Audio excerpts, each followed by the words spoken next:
The British East India Company forced 44 million Indian peasants to abandon their food crops and cultivate indigo, or face imprisonment, torture, and death.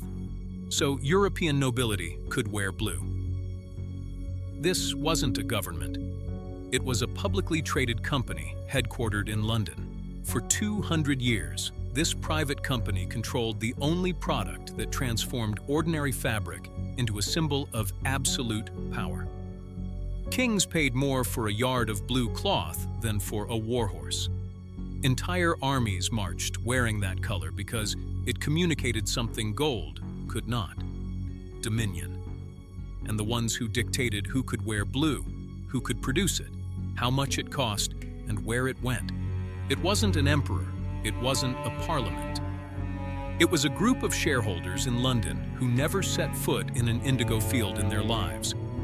What they built wasn't just a monopoly.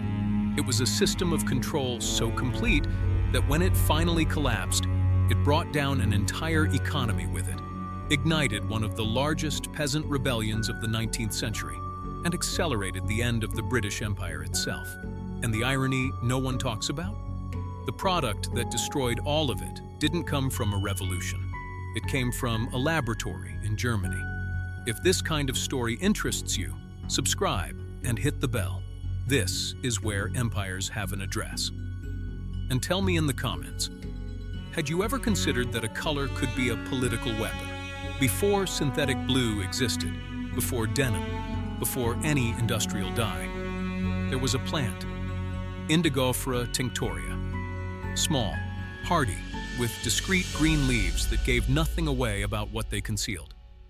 When its leaves were fermented in water and the liquid was oxidized in open air, it produced a pigment of impossible saturation, a blue that didn't fade, didn't bleed, didn't wash out after years of use. The Egyptians were already using this pigment 3,000 years before Christ. The Romans called it indicum, from India. The Persians traded it along the Silk Road as a luxury article comparable to rare spices. But it was in medieval Europe that indigo transformed into something beyond a luxury product.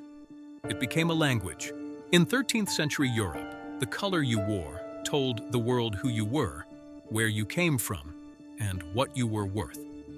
Sumptuary laws, royal decrees regulating the dress of each class, specified with surgical precision what each social stratum could or could not wear. Crimson for the highest nobility, scarlet for wealthy merchants, and deep blue, that blue only indigo could create, reserved for those at the very top.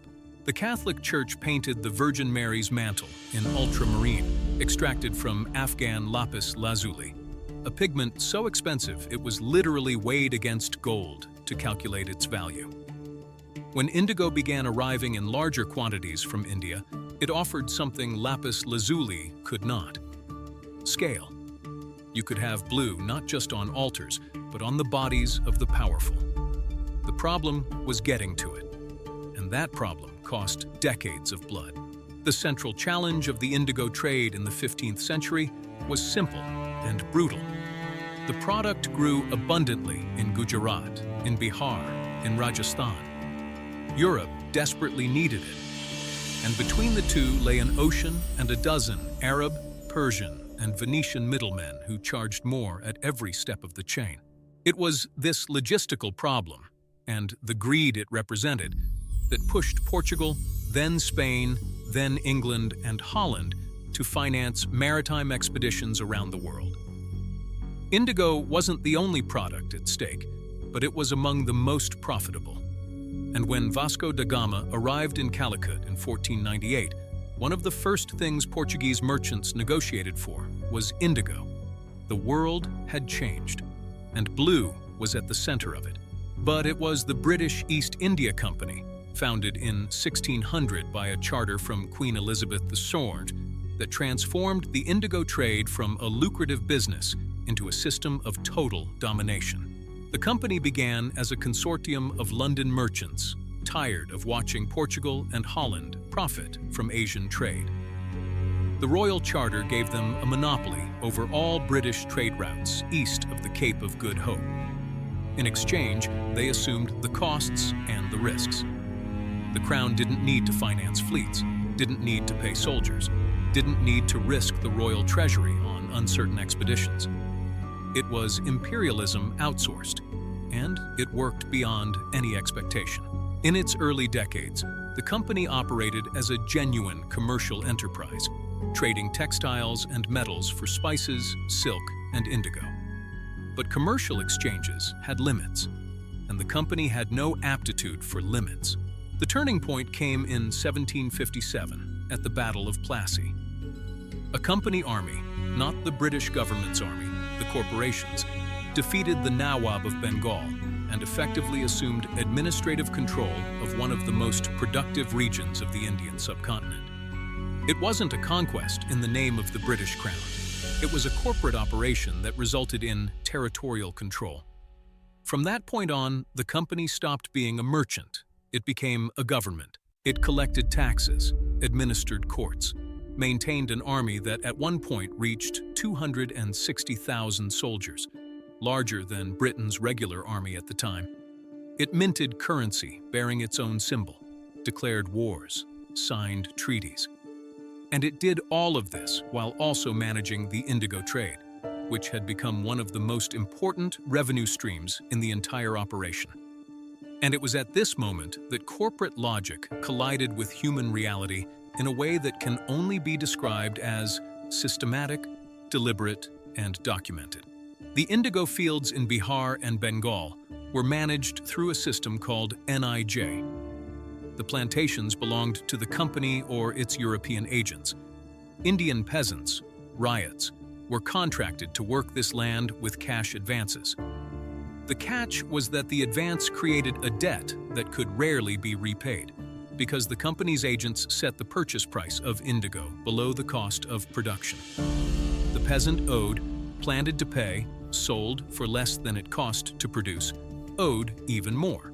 It was an economic trap with intentional architecture. Those who refused to plant indigo faced something beyond negotiation. The European agents' offices, called factories, employed local staff known as lathials, literally stick-bearers. When a ryot failed to meet his quota or tried to plant rice or wheat instead of indigo, the lathials showed up. Fields were destroyed, houses were burned, men were beaten, women were detained as debt collateral. None of these practices were illegal under company administration. They were policy. The central problem, and this is what no economic history textbook explains with sufficient clarity, was that indigo and rice competed for the same land. Bengal was one of the most fertile agricultural regions in Asia, capable of feeding its population with abundance. But land that produced indigo produced no food.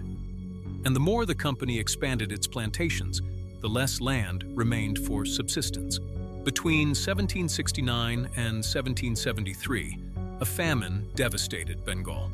Conservative estimates point to 10 million dead, a third of the region's population. The company continued exporting grain during the famine. The indigo plantations continued operating. The company's revenue that year was reported to shareholders in London, with no mention of what was happening in the fields. This was not negligence. It was a choice of institutional priority, and that choice would be recorded, not by historians, not by journalists, but by the peasants themselves, who decided that in 1859 they had absorbed enough. The summer of 1859 in Bengal began like any other for the indigo plantation agents.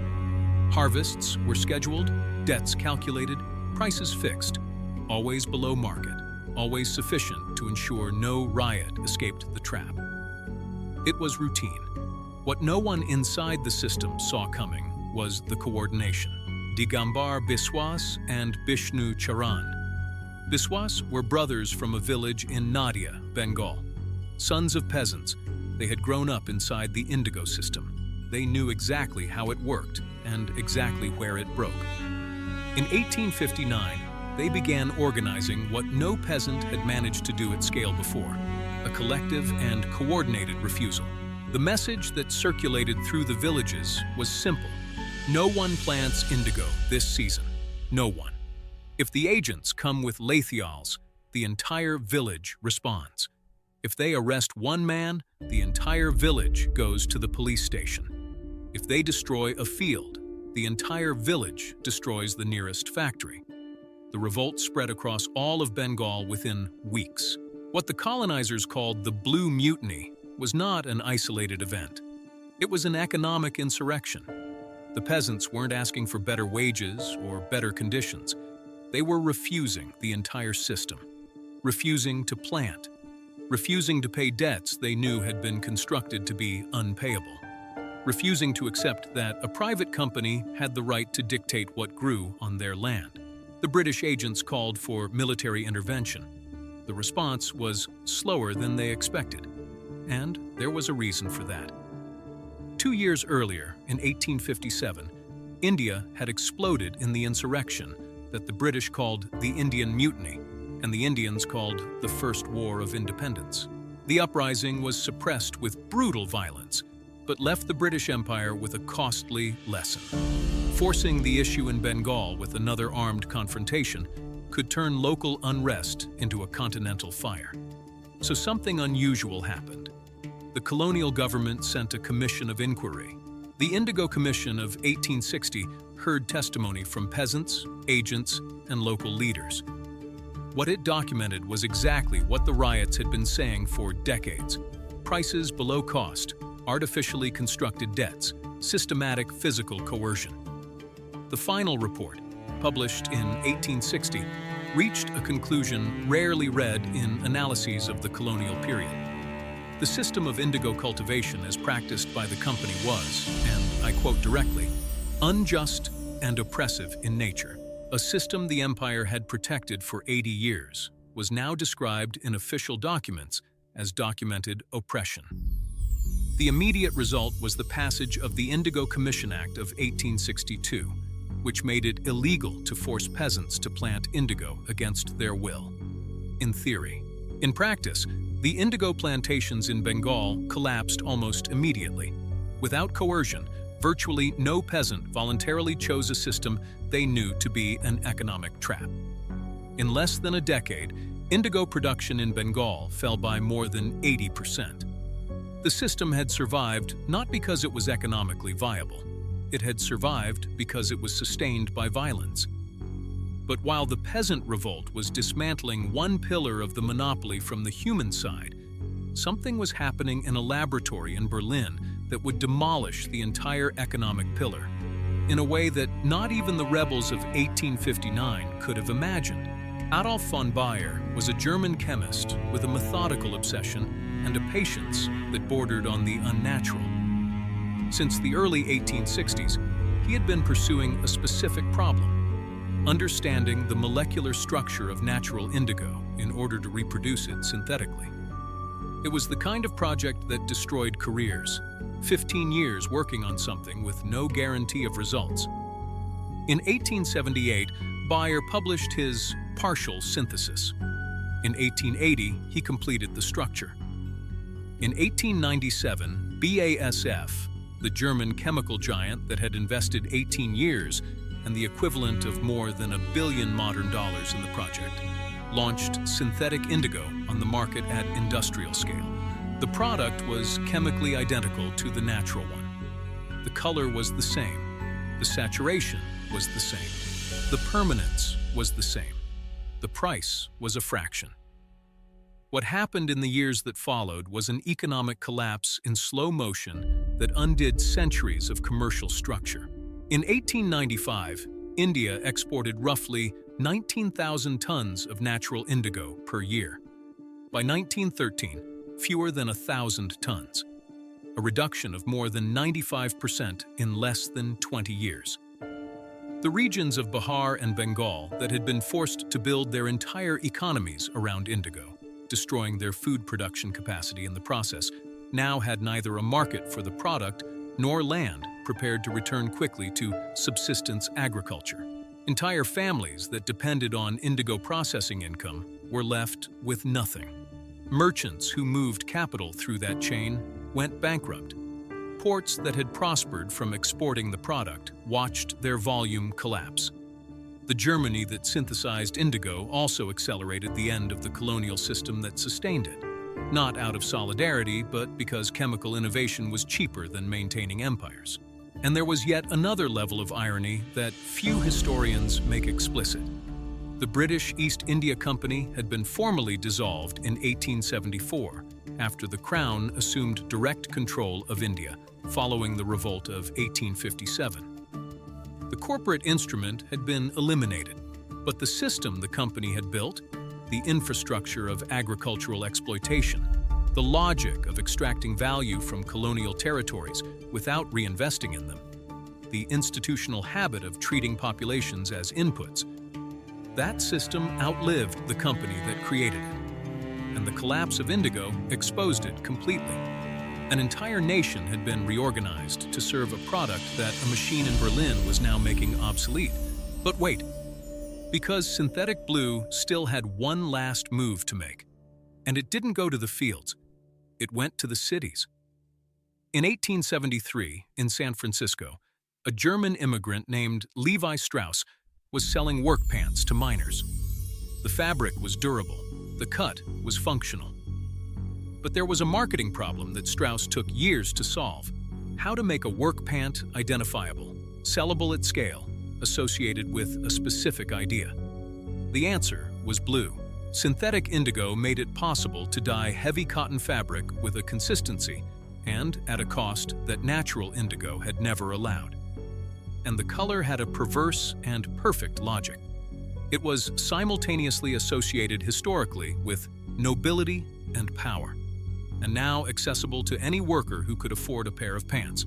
The blue jeans you wear today, that specific blue, that saturation, are the direct descendant of the Bengal plantation system, of Bayer's synthesis, and of the chain of corporate choices that turned a color into a weapon of economic control for centuries.